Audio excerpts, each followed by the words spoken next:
พี่เองนึกว่า2 ผักได้เดี๋ยวนะ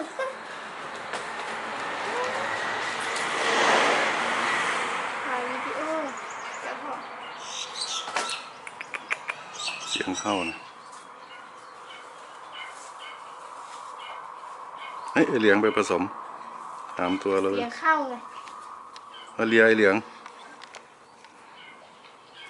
เลียกันเดี๋ยวพ่อจะส่งไปช่อง3จะพูดลูก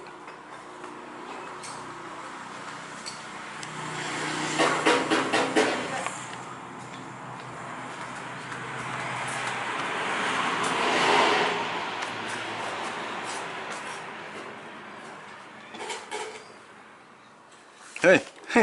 มาเพิ่มอีกเลยมาเพิ่มโดยบังเอิญให้เหลืองหาย